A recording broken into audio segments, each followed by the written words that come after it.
How's it going, guys? Very interesting evening in F1, isn't it? Very interesting. Yeah, hope you're all doing well. In for an interesting week ahead of us. Sounds like it's more of an interesting week off the track than it is on the track at the moment. So, got my cup of coffee here and just taking it all in.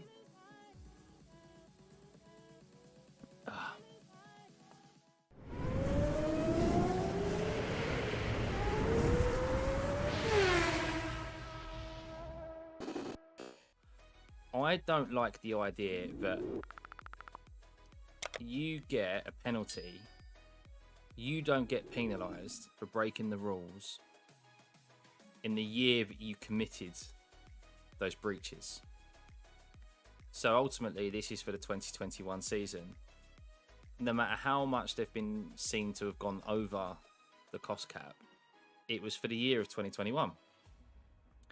F1 and pundits alike. I mean, I just listened to Martin Brundle, and Simon Lazenby, the Sky Sports presenter, said to him, well, fans are going to sit here and say, he goes, I'm not saying it.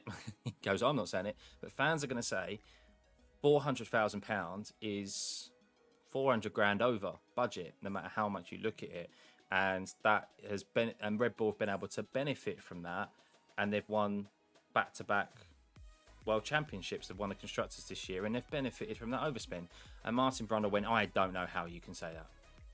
I don't know how you can say that. How can you specifically say that that's gone on like here, or whatever? And I normally agree with Martin, but I had to disagree with his comments there, because I'm thinking, well, their accountants are clever.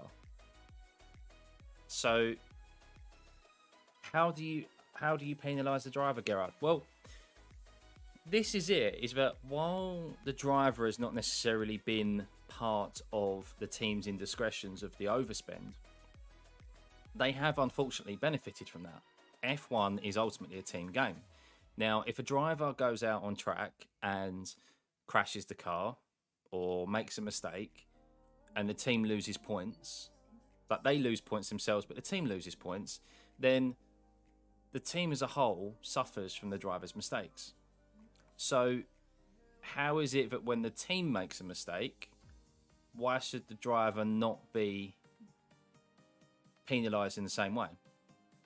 So people say with like mistakes in the pit or something like that, but there's been other circumstances where people have defended drivers and gone, well, it's not the driver's fault that the team made a cock up. Like, why should they not be penalised? Well, ultimately F1 is a team game. The team creates the car for the driver to drive. They are just a member of that team, except they are the focal point of the team. So Max, this last couple of years, has benefited from that overspend. It could quite easily have been Lewis Hamilton, George Russell, Charles Leclerc, Carlos Sainz. It could easily have been any other driver. The fact that it just happens to be Red Bull, who have won back-to-back World Championships, it's highlighted even more. And I don't like the idea for the, what's the right word? Integrity of the sport. That the FIA and pundits alike are so against going back and penalising previous championships or previous results. At the end of the day, every other sport does it. Every other sport retrospectively punishes if they find out that teams have broken rules. And why should F1 be any different? They're so against it, and I just don't understand it. That's really my bugbear in all of this. Because I use Derby Football Club. Derby Football Club, as an example, were, if any international viewers, are an English football team. They was in the second tier of English football, so one below the Premier League. And they started with, they'd already received a penalty of like minus 20 points because of, I think they went into administration, so they got taken over by administrators, and that gives a negative points penalty. So they started 20 points behind everyone else, and it come down to the last game of the season where they had to win their last game and rely on a result of someone else to survive in the league. and they survived. But then after a couple of days, or about a week after the season had finished, they were found to have spent too much money, broken the financial rules, and they were removed from the league, or they were penalised from the league. So they were given more penalty deductions. They got relegated, and they've started next season level playing field, but they got relegated because of that penalty. The team that originally got relegated in that final position stayed in the league. Now, that's a retrospective penalty, and a very considerable financial penalty as well, because going down the leagues is expensive, and F1 should be no different. I don't know why it treats itself as such. Yeah, so that's kind of my overview on this whole cost cap situation, and anything of, it doesn't matter who the team is. Like, yes, it's the World Championship, but there's very tight battles in the Championship now. And if it turns out that a team has broken the cost cap, then they should be penalised retrospectively. I just don't... It shouldn't all about be moving forward, because a team still gets to keep those championships, which means it's worth fighting for. Mercedes have spoken quite recently that they're not sure if they'll ever stay, how long they're going to stay in F1 for. Let's go, they just spend a minor spend next year, win the championship, Lewis gets his 8th, and then they go, the FIA go, oh, well, yeah, it's wind tunnel reduction time for next year and a fine. They're going to go, well, they might go, yeah, okay, well, we're leaving the F1, then we're leaving F1 for a period of time anyway, so yeah, don't worry about it. Lewis got his 8th title, we got our championship that we thought we deserved a couple of years ago. See you later. We know we can still keep it. Happy days. But that's the sort of attitude you're going to get from teams, and I don't like it.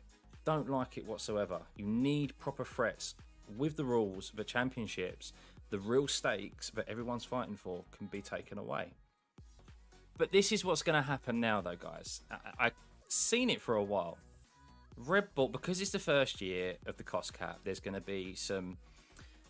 There's leeway, there's interpretations of the rule, of the regulations. Apparently Red Bull, 13 different interpretations they were pulled up on. 13. Yet apparently all other teams were fine with the interpretations. Christian Horner also said this as well, and the arrogance of the man and the team. So other teams did a dry run of this, of the cost cap, of the auditing in 2020, because they knew it was coming up. He was asked a question in the press conference, did you do the same? And Christian Horner said, no, we didn't do a dry run. Our dry run was the intermittent submissions in April. And because we got no comments back on our intermittent submissions, we thought it was all fine. The arrogance of him. So they've played that. They've obviously, whatever they've done in April, thought was fine. And then 13 different interpretations. I mean, that's a lot. And he even said, oh, I'm surprised all the other teams didn't have these issues. Well, all other 9 teams, apart from Aston Martin, who apparently had a different interpretation of how to log desks and chairs. And that's true, by the way. Go check the report. I mean, it seems to be that only your team had this issue compared to everyone else. It sounds like they were trying to be a bit smart in day-to-day accounting. People, that's what we pay accountants for, to be smart, to kind of work the system so that we can keep a little bit more money in our pocket. And it sounds like that's probably what they've done as well. Red Bull play a little bit close to the edge anyway with the rules, always do.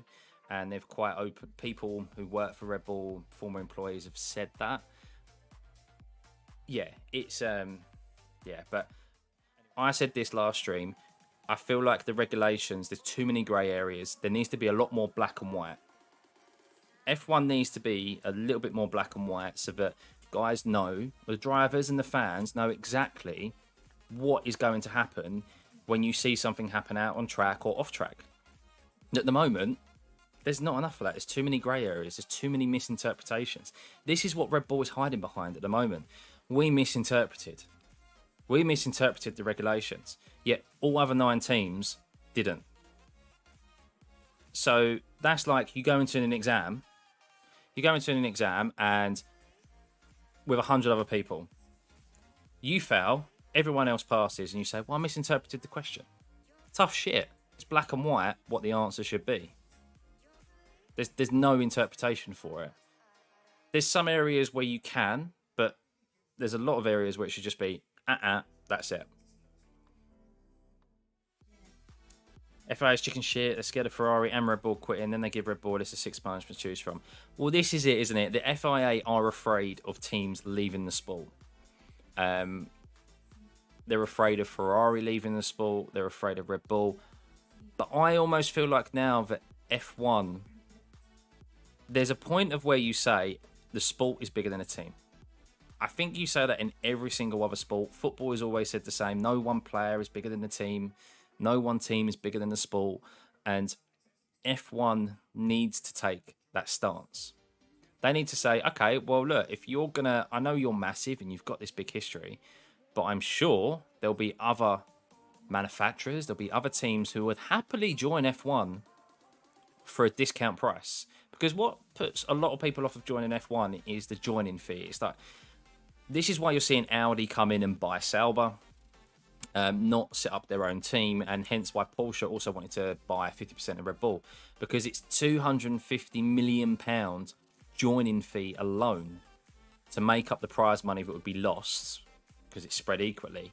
And then, of course, all those operational costs, all those setting up fees in itself. So I think it's like close to 500 million for a new team to join. Like all in all costs, but the joining fee alone is 250 million.